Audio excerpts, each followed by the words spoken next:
I found the first note taped to my chicken coop on a Tuesday morning, and my hands were shaking before I even finished reading it.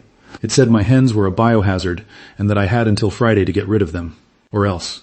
I stood there in my slippers, coffee going cold in my hand, staring at 4 fat, happy hens clucking around a coop I'd built with my own 2 hands.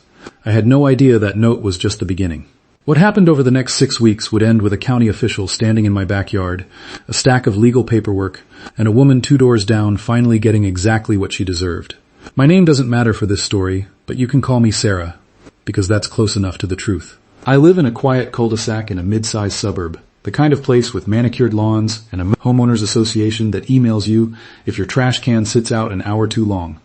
2 years ago, I decided to start raising backyard chickens, not for fun, not for Instagram, but because grocery store egg prices were insane, and I wanted something real, something mine. I did it the right way. I called the county extension office. I researched every ordinance. I built a coop that exceeded the required setback from property lines by 6 full feet. I kept it clean. I kept it quiet.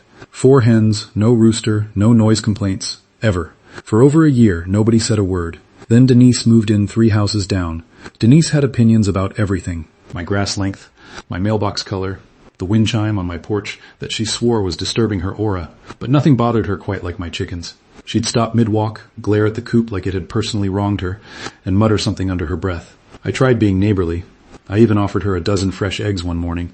She looked at the carton like I'd handed her a dead rat. "I don't eat backyard eggs," she said. "They're unsanitary, just like whatever you're running back there." I laughed it off. I shouldn't have. Because 2 weeks later, that note appeared on my coop. I didn't know it yet, but Denise wasn't just annoyed. She was building a case. The first official letter came from the HOA 5 days after the note. It cited a rule about livestock and farm animals that I'd never even seen before, buried on page 41 of a document nobody reads. I called the HOA president. He sounded almost apologetic. "A resident filed a formal complaint," he said. "We have to follow up." A resident, singular, I already knew exactly who. Then animal control showed up, unannounced. Denise had filed a complaint about noise, smell, and unsanitary conditions likely to attract vermin. The officer walked my yard, looked at my spotless coop, and actually raised an eyebrow. "This is cleaner than some restaurant kitchens I've inspected," he said. But he still had to file the report, because a complaint is a complaint. I thought that would be the end of it.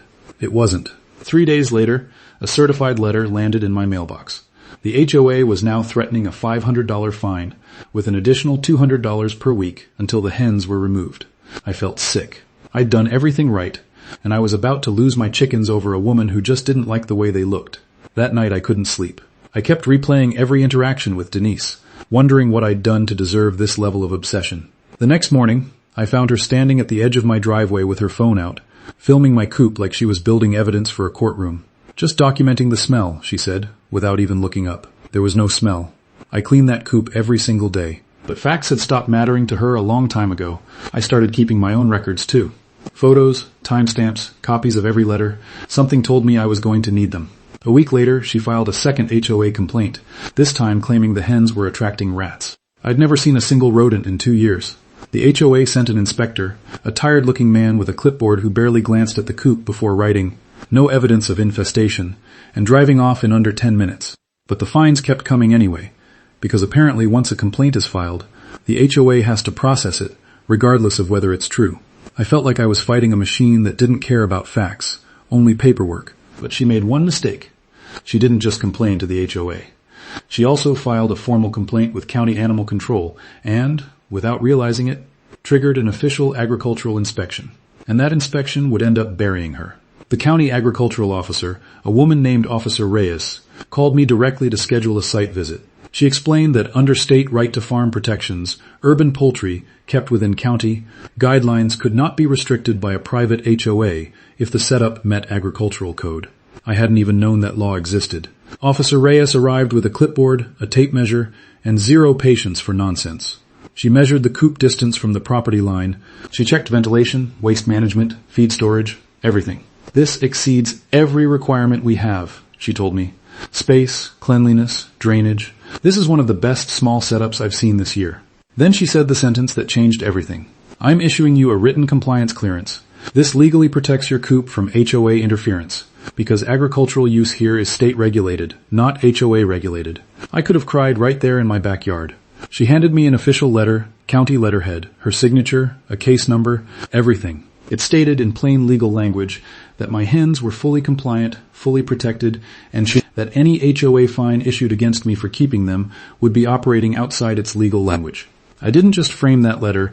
I mounted it in a locking display case, mailed a certified copy to the HOA board, and CC'd Denise directly. 3 days later, the HOA sent a formal retraction. All fines dismissed. Case closed. But it didn't stop there. Because Animal Control had also opened a file on Denise for repeated frivolous complaints that wasted municipal inspection resources. 2 other neighbors came forward. Turns out she'd reported someone's garden gnomes as a zoning violation the year before. The HOA board, embarrassed by the paper trail, quietly issued Denise a formal warning for harassment-based complaints. A month later, a small for sale sign went up in her front yard. I still have 4 hens. I still have that clearance letter hanging proudly by the coop. And every morning, when I collect fresh eggs in the same yard she once called a biohazard, I think about how she tried to take away something I built with my own hands. She didn't just fail. She handed me the paperwork to protect it forever. If you've ever had a neighbor try to weaponize rules against you, tell me your story in the comments. I read every single one, and trust me, some of yours are even wilder than mine.